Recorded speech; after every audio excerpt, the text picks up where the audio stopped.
Okay, welcome to my PowerPoint presentation. This presentation is called June Choi is unquestionably, definitely, and objectively the best Stardew spouse. This is irrefutable fact, which I will demonstrate over the next 10 minutes or so. So first of all, the number one reason why June is the best spouse is that he is a musician. He is a professional piano player.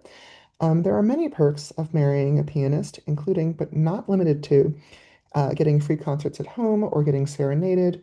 You have a built-in piano teacher.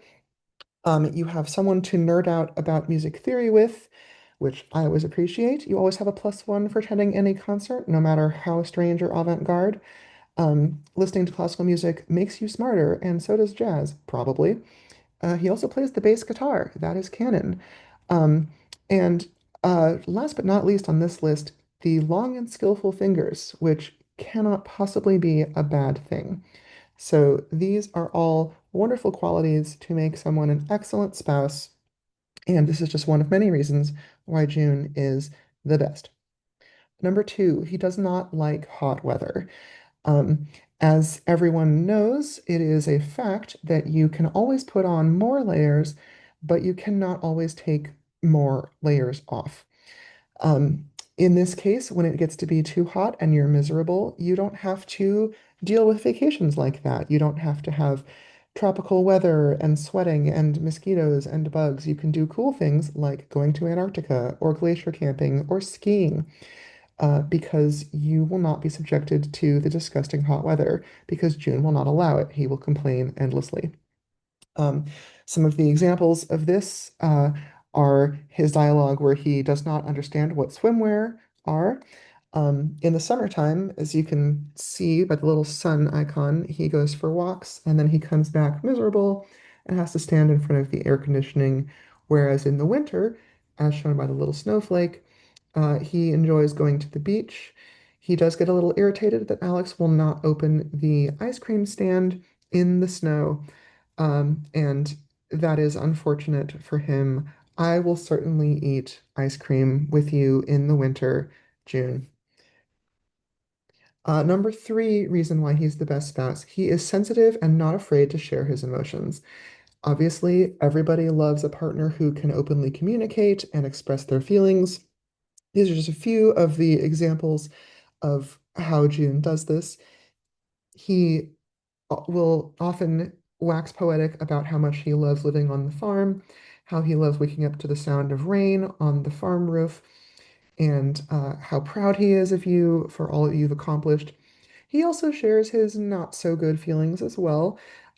He has some opinions on the gender segregation of the flower dance, and he also wants to be noticed for his talent and be allowed to play the Ridgeside Gathering. It is a hope of mine that one day he will get to, and that I will help him write music for such, but that is a future project that is not currently in the game. However, he will tell you how he feels at any moment of the day if you just ask him, and we love someone who is honest about his emotions. Number four, he is a big old nerd.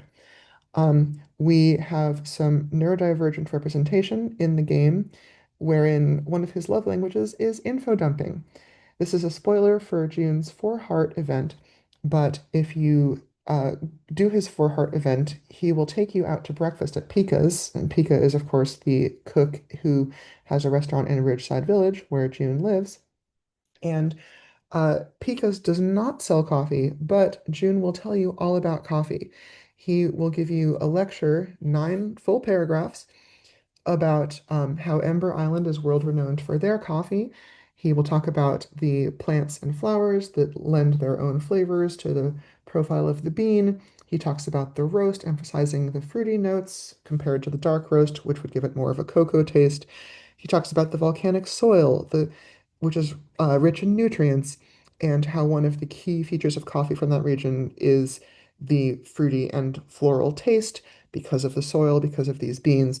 But of course, he will explain you can't talk about the beans, about the roast, until you talk about bean ripeness and the flavors associated with that. He'll talk about growing the coffee plants, how the beans absorb the nutrients and flavors, And then, of course, not even to mention the roasting process and the role that that brings. He goes on like this for, as I said, 9 paragraphs, and you will learn so much about his interests. He will also go off at you on music theory at any time, but we love someone who is smart and knowledgeable and likes to share his knowledge with others. And as a bonus, he is an avid reader. You will frequently see June with a book on the beach, as seen in this picture here, or on the spouse patio that he brings with him. And we love nerds. So, an excellent, excellent characteristic in a spouse. Number 5 is this little scooch, which needs no explanation. Please watch the middle of the screen. And there you have it. That is the single cutest thing in the entire game. Number 6, he's a cat lover. We love a man who loves animals and who is kind to them. Uh, the cat that he brings to live on the farm, you can see pictured here. There's this little tortoiseshell beauty named Kenma. Kenma is based on a real cat. This picture is provided to me by Mo, and isn't she gorgeous? And she sleeps a lot. She's a sleepy girl. And the story is that June lured her with shrimp on a string to kind of befriend him. And I want to believe that she kind of lives around the dumpster near the hotel until he moves to the farm and is able to bring her with him. But clearly, an animal lover is someone that we love. And who else brings an entire other pet to live with you when they move? Not a lot of spouses. So, huge point in June's favor right here. Number 7, he is a fashion icon. As you can see, he looks good in anything that he wears, whether it's the suspenders that he favors in the springtime or as part of his jazz musician uniform. You can see his little earrings in his summer outfit with the gray shirt over the black t-shirt. Um, he enjoys cosplay. Remember what I said about being a nerd. So you can see some of his favorite costumes, the Nightwing and Zagreus costumes that he alternates between on Spirit's Eve. And even though he detests being voted as the Flower Queen, it is a form of bullying, so please do not elect him. But he still slays in the flower crown, and he looks good in the indigo suit regardless.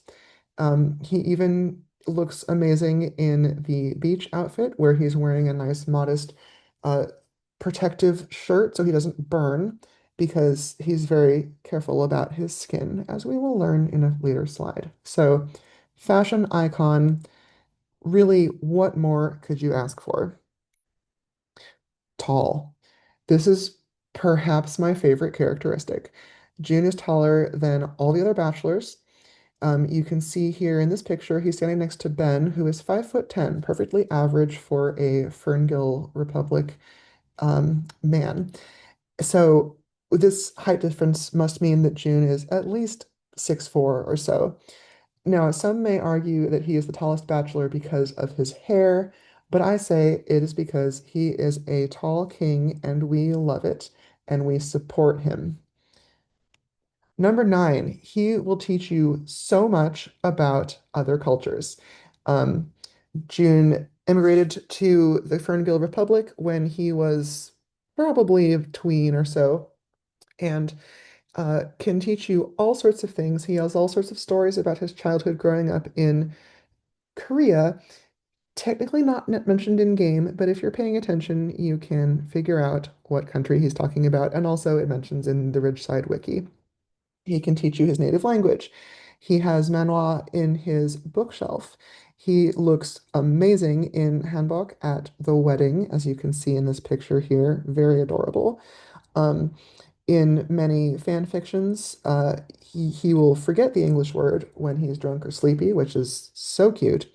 And then he'll tell you stories about growing up, visiting his grandmother's farm or going to the hot spring bathhouses as a kid. And of course, he has flawless skin thanks to his multi-step skincare routine, which he does reference at a few points in game. And really, we love a man who takes care of his skin and, also speaks two languages. Like, how amazing is that? Number 10, he is a little bit spicy. Especially after you're married, you will notice some dialogue that is perhaps a little bit less safe for work than others. A common one that Ben gets pretty often is the one where he says, "You look a bit tired. Would you mind if I tired you out a bit more?" Another popular one is in the morning, he will say, "Don't look at me like that. I'm still feeling shy from last night. I don't do that kind of thing for just anyone you know." Now, there is a theory that this may be a reference to pegging if you are playing a female farmer. But really, you can use your imagination and make this anything that you would like. There's also a couple of other examples of some dialogue where he employs the show don't tell method of expressing his feelings for you. And really, we love someone who's creative and expressive and not afraid to try new things. In conclusion, June is the best spouse. You can see here that his sleeping sprite is freaking adorable. He even has a tattoo, which is one of the reasons why he wears the long sleeve shirt on the beach. Um, he has very easy loved gifts where you can, if you have an apple tree or a coffee bush, you can very easily get him up to a lot of hearts. My most recent save, I got him to boyfriend status on his birthday, which is fall 12th. So less than 2 weeks after moving to the valley, we were dating. So, he does move a little quickly, but he's only in town for a couple of months a year. You've got to act fast if you're going to snag a catch like this. So, to finish, we have a math problem. If you add playing piano plus prefers cold weather plus sharing his feelings plus neurodivergent plus loves animals plus fashionable plus tall plus teaches you about other cultures plus sexy, all of that equals that June Choi is unquestionably the best spouse. Thank you so much. I will not be taking questions at this time.